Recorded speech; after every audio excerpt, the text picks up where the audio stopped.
esses assuntos fazem parte da nossa pauta, é recorrente na nossa pauta, a questão da filosofia, da religião, da cura, da saúde e tal. E como você tem esse título, quer dizer, supõe uma pessoa que está ali debruçada estudando isso, tanto no seu aspecto, talvez da fé, mas como também na elaboração teórica que se constrói em torno, né, da noção da religião. A proliferação ou a fragmentação da religião, das tradicionais, em várias correntes e segmentos, indica um aumento da religiosidade? Olha, eu não diria aumento da religiosidade. De certa maneira, há muitos que falam do retorno da religião. Alguns até de uma maneira belicosa, falam de um revanche de Deus, de uma revanche de Deus. Mas eu não entendo que as pessoas não tinham religiosidade. É porque talvez agora essa dimensão da religiosidade ela tenha se aflorado. Então, eu penso que o que está sendo interessante é exatamente essa pluralidade de manifestações religiosas que a gente tem hoje. Então, essa pluralidade é algo muito saudável para a democracia. Mas isso é um fenômeno novo. Mas eu não penso que as pessoas elas viviam a sua religiosidade, muitas vezes estabelecendo sínteses em que eram impublicáveis, as pessoas elas teriam dificuldade na sua própria família se elas assumissem determinadas visões assim inovadoras da religião. E hoje não, hoje cada vez mais é um ambiente desestressado com relação a isso. As pessoas podem manifestar mais livremente as suas visões religiosas. Agora, Marcelo, como é que você vê? Igrejas surgem com denominações personalistas, parece que refletem mais a idiosincrasia de algum fiel desencantado com a religião original dele, e cada um dele busca fazer dele a sua referência exclusiva da verdade religiosa. Como é que você vê isso?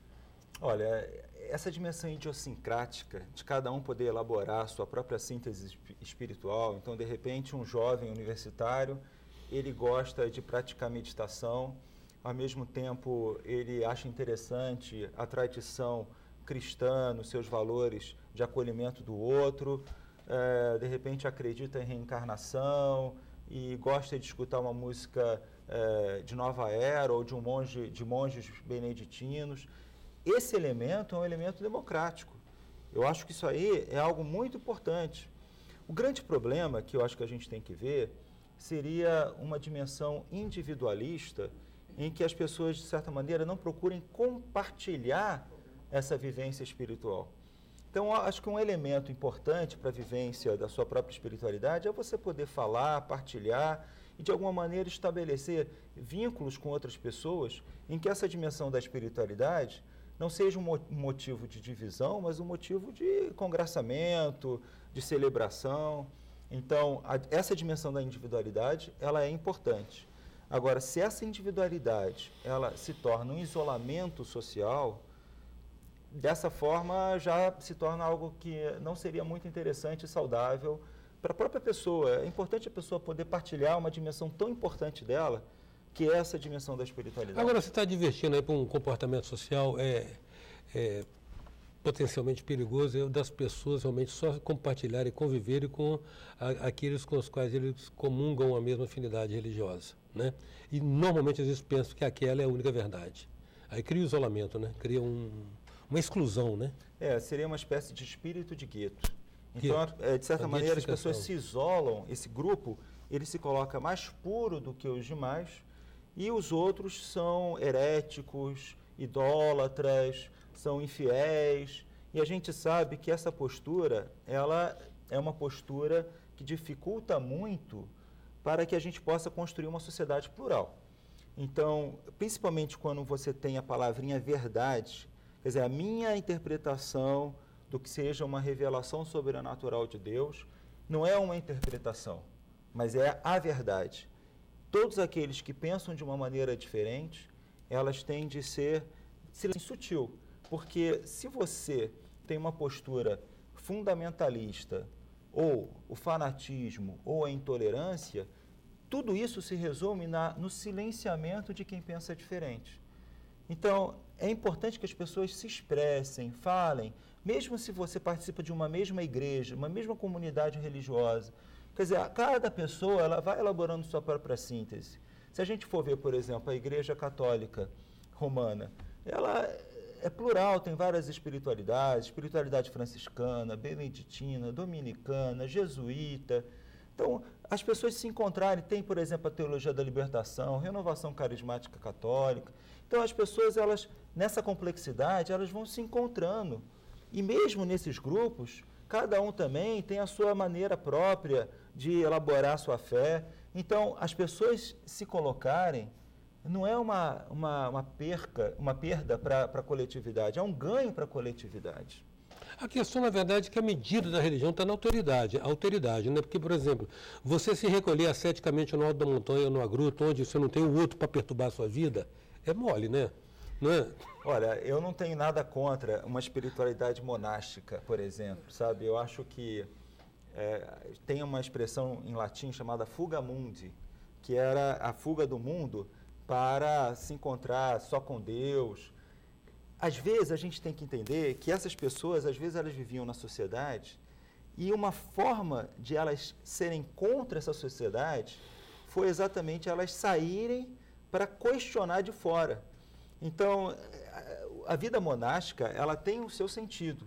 Agora, uma coisa que você colocou, que eu entendi o espírito da sua fala, né, é que a gente tem que se abrir, uma comunidade em que procure acolher o outro no sotaque dele, né? Ele não tem que perder o sotaque dele. Ou seja, tem que manter aquela dimensão da singularidade da outra pessoa. Então, a alteridade revela essa capacidade de acolhimento, de hospitalidade. Essa dimensão de amorosidade é, a meu ver, aquilo que melhor caracteriza a vida espiritual. Santa Teresa d'Ávila, ela dizia que o termômetro da vida espiritual era como você se relacionava com o outro. Então, eu penso que é por aí. Essa dimensão ética vamos dizer assim, é a dimensão em que a gente pode reduzir ou resumir o que significa espiritualidade. O que isso não significa é que a pessoa ela não pode ter essa dimensão de amorosidade, como Santa Teresa, no mosteiro, né, em que ela possa acolher o mundo por meio da oração, né, de alguma maneira acolher o mundo mesmo estando num ambiente, vamos dizer assim, de um mosteiro. Agora, então, a chave é essa, é você não ficar contemplando o próprio umbigo, mas sempre ter uma perspectiva mais ampla. Quer dizer, estar sempre se abrindo aquilo que são as tragédias e as belezas da humanidade, procurar ter essa perspectiva é muito importante. Em 9 minutos, nós estamos conversando com o doutor em Filosofia da Religião, o professor Marcelo Martins Barreira. Voltamos já.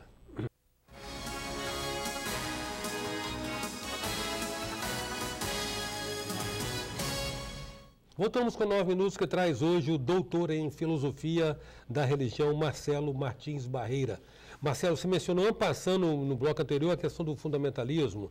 A gente liga muito fundamentalismo, no caso, hoje, presente, ao islamismo. Isso eu estou falando fundamentalismo religioso, né? No viés religioso. Eu percebo em alguns grupos evangélicos um certo fundamentalismo também, no sentido de que todos que não são evangélicos devem ser salvos.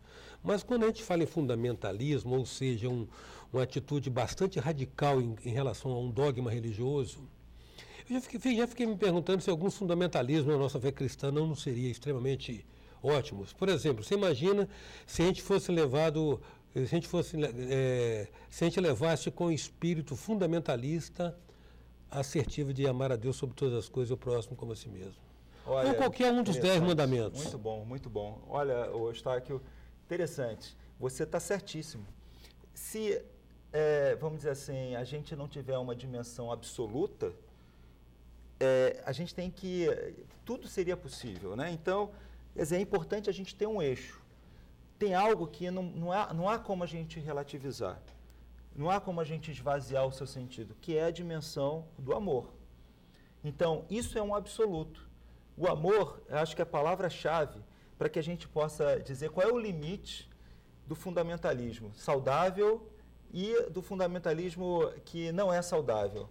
O amor é uma realidade absoluta. Agora, a maneira pela qual você entende o amor, a gente tem que respeitar as diferenças. Aí agora, começa a relativização, né? Mas aí que está. O que a gente não pode relativizar? Esse espírito de amorosidade, que significa, sobretudo, o acolhimento do outro. Então, agora, a gente não pode dizer que acolher o outro tem que seguir aqueles procedimentos, uma determinada norma, um determinado código. Aí fica difícil. E a gente sabe que a palavra amor, ela acaba sendo polissêmica. Então a gente tem várias maneiras de entender o amor, mas isso faz parte da sociedade que a gente vive, em que as pessoas pensam... Agora, por exemplo, defender o ódio, defender a violência, defender a morte, isso eu penso que não é admissível. A dimensão ética é essa dimensão do acolhimento. Então, o amor é o sinal desse acolhimento. A gente pode entender isso quando proclama a violência para validar o direito de defender sua fé como uma distorção do fundamentalismo, na verdade, né? Olha, se a gente entender esse fundamentalismo ligado ao amor, a gente pode dizer que a violência seria uma deturpação. Agora, infelizmente, a palavra fundamentalismo... Está ligada hoje a esse radicalismo. Tem essa carga de que nós temos a verdade. Né? E a gente tem a verdade sobre, por exemplo, a Bíblia. Aí fica difícil. Agora, Marcelo, normalmente as religiões prometem ou acenam com um acesso para o alto, para a divindade. Né? É por isso que budismo, taoísmo devem ser compreendidos como filosofia e não como religião? Olha, na verdade, assim, eu penso que também o budismo, também o hinduísmo são religiões. Daí uma questão que a gente pode pensar é se toda religião ela precisa ter a crença no Deus transcendente. Então, por exemplo, digamos que você tem várias linhas do budismo. Talvez uma delas divinize o Buda, mas outras não. Outras preferem privilegiar o ritual, né, a meditação. E não é isso que descaracteriza como religião. O que vai caracterizar a dimensão religiosa é essa presença de um sagrado que dê um sentido para aquela comunidade, para aquelas pessoas que participam dessa comunidade. Então, a palavra sentido, a palavra esperança, a palavra cura, ela é mais interessante do que a palavra moralismo, do que a palavra, por exemplo, qual é a verdadeira transcendência.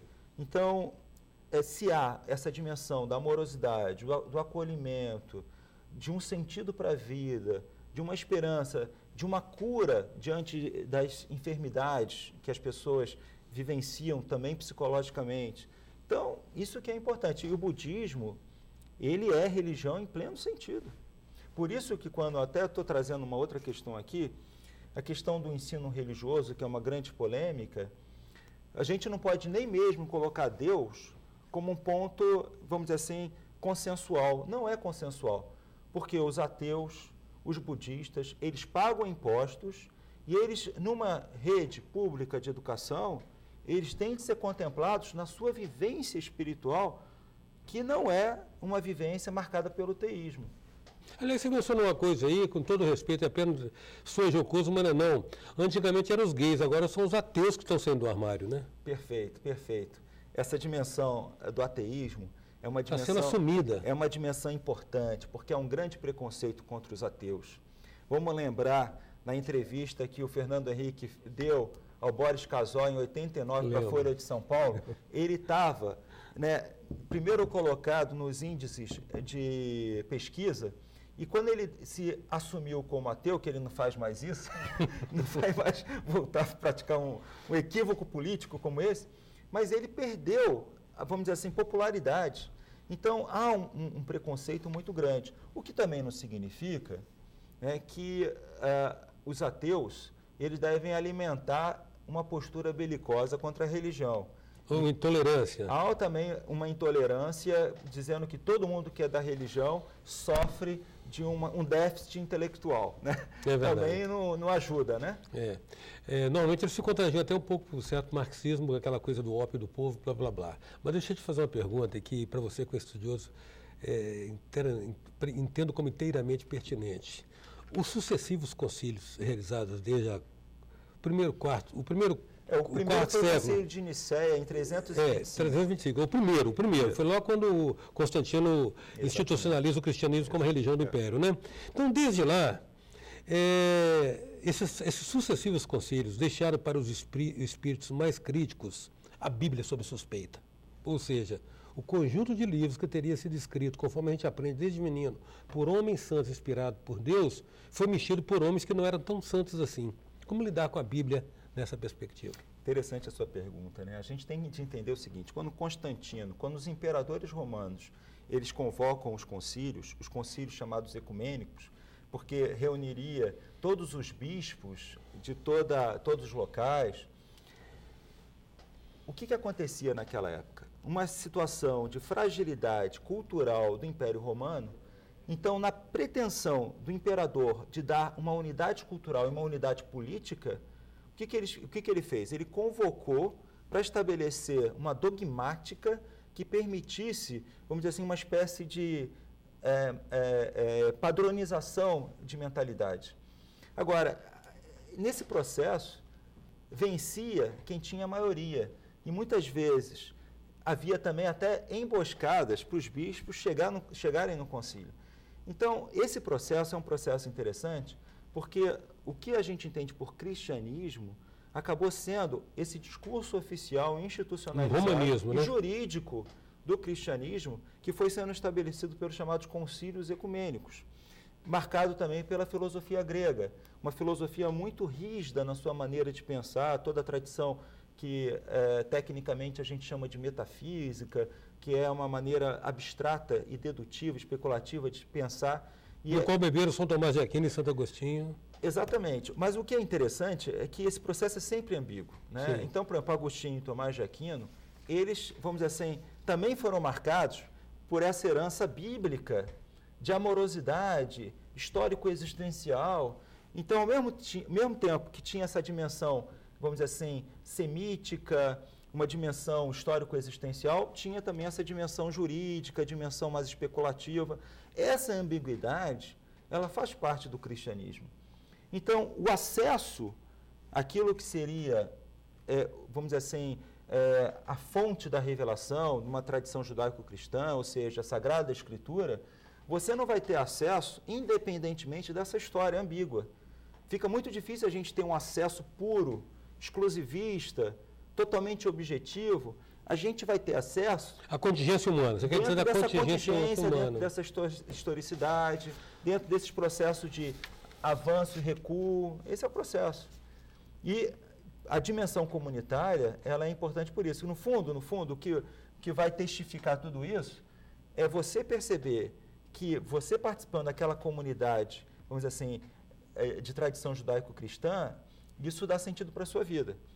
Quer dizer, se dá sentido para a sua vida, mesmo se você gosta da renovação carismática, ou da teologia da libertação, ou de uma tradição protestante, exatamente uma leitura, vamos dizer assim, até lata do que seja essa herança bíblica, se aquilo dá sentido para a sua vida, a partir disso a pessoa vai construindo toda uma tradição que procura dizer, olha, nós estamos ancorados na Bíblia.